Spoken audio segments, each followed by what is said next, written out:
So D17V 4x2 Tiptronic. Ayan. So walk around natin, tingnan natin yung unit natin.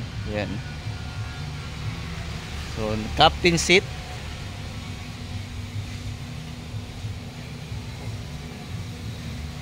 Yan. Tiptronic 4x2. Yan. Ceiling natin.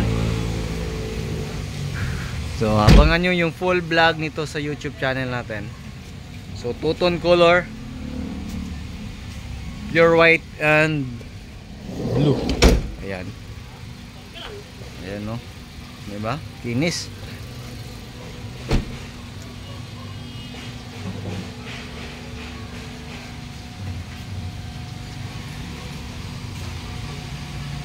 Yan po yung combination na kulay na gusto ng ating customer. Ayan.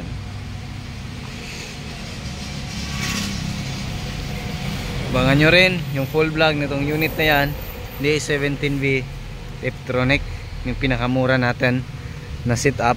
Ayan. Tingnan natin. Close natin lahat.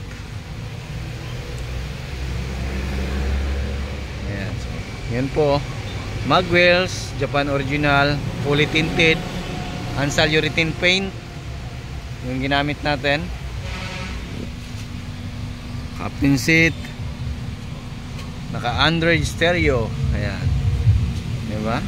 So meron pa tayong lagayan sa taas. Ayan.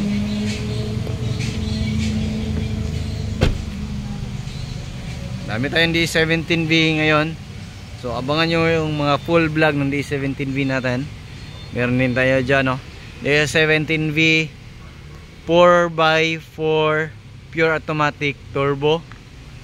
Then abangan nyo rin yung full vlog ng 4x2 pero off-road concept D17V pure manual ordinary seat.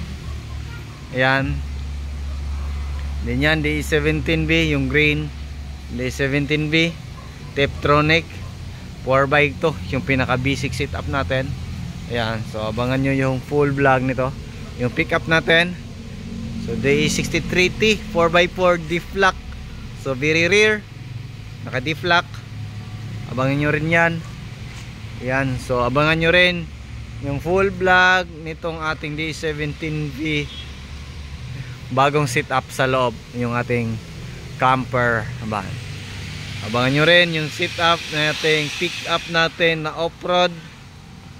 So surprise natin yung looks nyan after matapos lahat. So yan lang muna yung ating quick video nitong ating unit ngayon. Ayan, so ingat and God bless. Abangan nyo yung full vlog, upload namin bukas sa YouTube channel natin.